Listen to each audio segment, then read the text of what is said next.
I'm Debbie Stadtler, Editor-in-Chief of Provider Magazine. Today I'm here with Keith Persinger, CEO of Provider Partners Connect Care. Welcome. Thank you, Debbie. Provider Partners Connect Care is a value-based care organization dedicated to long-term care providers and their high-needs Medicare populations. Well, many nursing homes still view Medicare as a fixed revenue stream. So how is Provider Partners Connect Care shifting that mindset through the high needs ACO REACH model and helping operators unlock financial opportunity? Yeah, it's a great point, because so much of the CMS push to do more value-based care type programs or expand Medicare Advantage through programs designed for long-term care patients are they're just not well adopted to the long-term care providers as your key partner. And there's an easy way to address that and fix that. And so when you really can explain the opportunities to really partner and collaborate with long-term care providers, you suddenly realize there's a lot of opportunity to improve care. And at the same time, that's better for the family, the patient, obviously, and can save money. And then when you ultimately save money, it's an opportunity to take that incremental value and give it back to the nursing home in a sharing to be able to really incent them to have that extra financial support to drive their businesses. So it is still a shift that I believe will take more and more years to get through, moving from that fixed-based approach and constant, the ability to count on Medicare as cash flow to a nursing home operator is critical. But there's also a way to have some of that or much of that at the same time create incremental value. Well, you mentioned that those programs are not very adapted to long-term care. And honestly, long-term care providers have kind of been left out of the broader ACO conversation. Yes. So what makes Provider Partners Connect Care different? And why is this model such a strong fit for long-term care providers?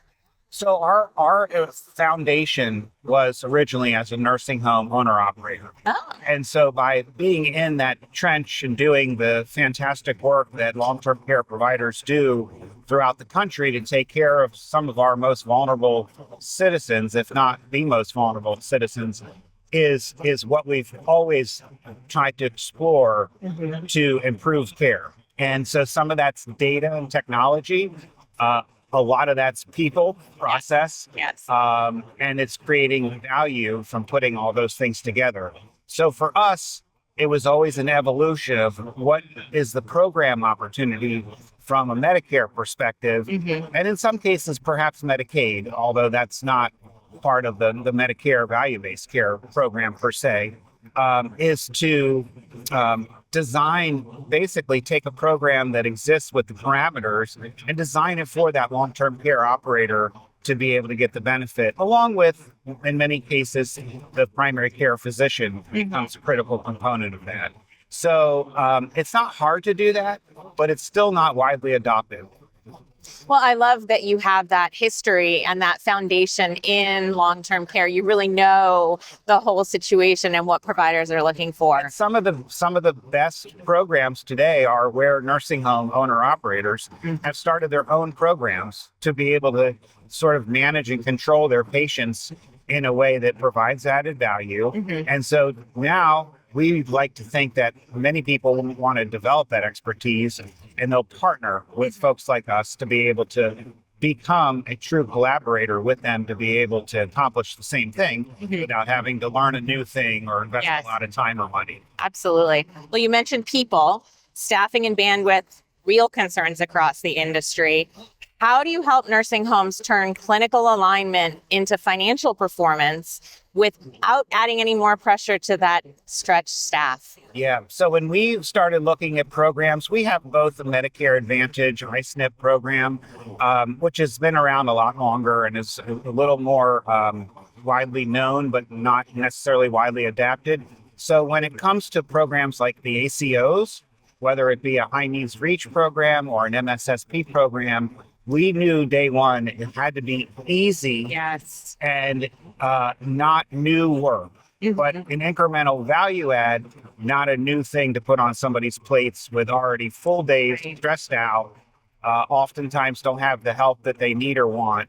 And so designing something that can really work and be complementary was key. And so our programs really try to focus on adding that extra value and being viewed as a collaborative partner and not as, oh my gosh, one more thing, Right. one more call, and the various things that, come from doing new stuff. At the same time, there's real work to be done. Yeah. So for example, in these ACO programs, physicians oftentimes never documented all of the correct clinical conditions because they're too busy. And that is a really important part of the program to make sure you have good, accurate data Right. that then you can act upon. So there is work to be done, but they're much lighter touches than most people would think until they can really hear it and see it. And we always recommend that people talk to others that have done it, whether they're our partners or anybody else, and get a sense of what they've actually experienced, because perhaps we can even make it easier. I love that really shows your deep understanding of the industry, that you know that it needs to happen and the programs do take effort, but to try to make that as easy as possible and really understand that staffing situation. It's really important at the end of the day, whether it's that PCP that can be a medical doctor, nurse practitioner, DO, whatever their credentials are, that along with like director of nursing to us, those are key partners. Yes. So we want them to view us as, wow, they're a big help, Right. not a burden. Yes.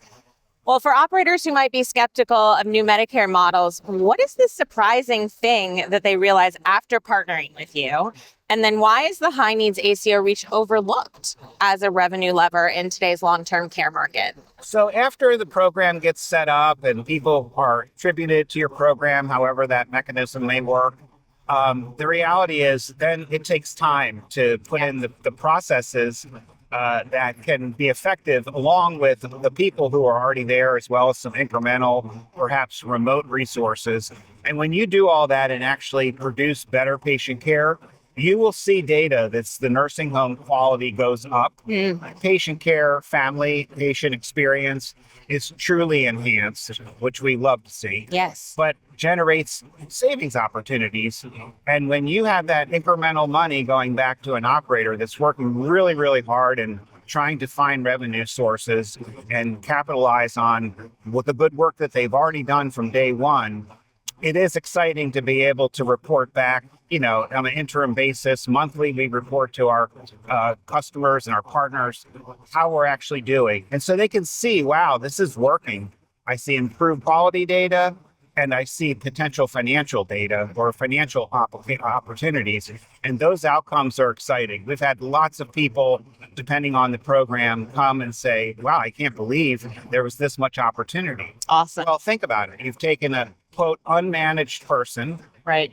to put into a wraparound partnership that is truly managing their care. And that is something you can feel really good about. That's amazing. I mean, increased quality, happier families, and revenue opportunities as well. I mean, that's quite the trifecta. Yeah, we want to be well liked because we want to have produced a result Absolutely. that everybody's happy with. Awesome. The success speaks for itself. Well, thank you so much for being with us today, Keith. Thank you so much, Debbie. It's been a pleasure. Absolutely. Thank you.